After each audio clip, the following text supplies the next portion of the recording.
ఆఫీస్కి వెళ్ళాలి. Office time అవుతుంది. కొంచెం నాకు వేడిగా ఒకటి చేసి పెట్టు. ముందు ఆ టవల్ అలా పట్ల స్నానం చేసి వచ్చేస్తాను.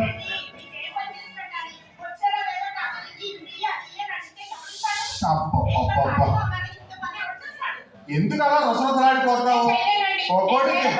ఒక్కోటి చేయమన్నాను. ఒక్కోటి చేయమన్నందుకు ఎందుకు అలా రసరసలాడిపోతావు? నువ్వు చేయొద్దులే, ఒక్కోటి చేయొద్దులే.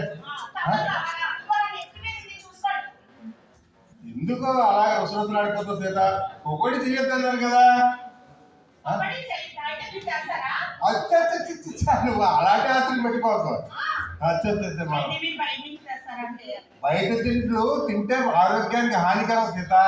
బయట తెచ్చుకుని మనం తినకూడదు. ఇప్పుడు పకోడీ చేయలేకపోతే బజ్జీ చేయి, బాగుంటుంది.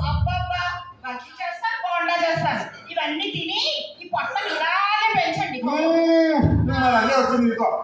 నీ చేసే సాఫ్ట్వేర్ ఇచ్చావు కొత్తండి ఏంటి? అందుకే చెప్తున్నానండి, కొంచెం నాకు హెల్ప్ చేశారు అనుకోండి, బొజ్జ కాస్త తగ్గుతుంది, కొవ్వు కలుగుతుంది కదా. బొజ్జ కొవ్వు అలాంటి తలతిక మాటలు మాట్లాడు.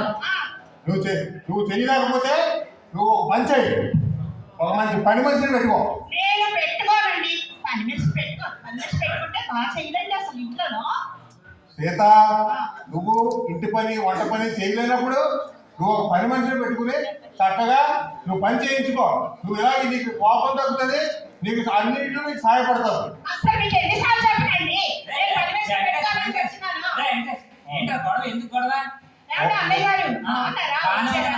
చూడండి, నాకు ఇంటి పనులు సహాయం చేయమంటే ఆఫీస్ లో టీం లీడర్ బాగా సహాయం చేస్తావు. ఓరు బాబు ఉండరు బాబు, నువ్వు అడ్డుకోలాడతావు మధ్యలో.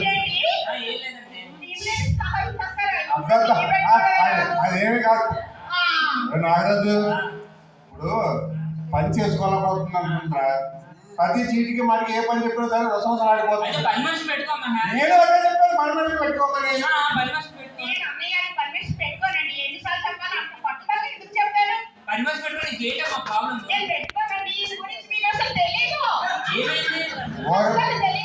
బాబు పని మనిషిని పెట్టుకోవే.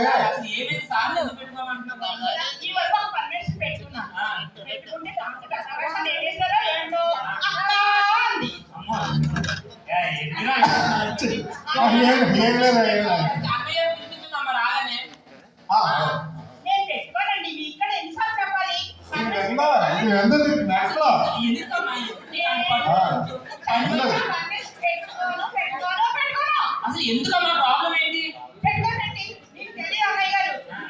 నేను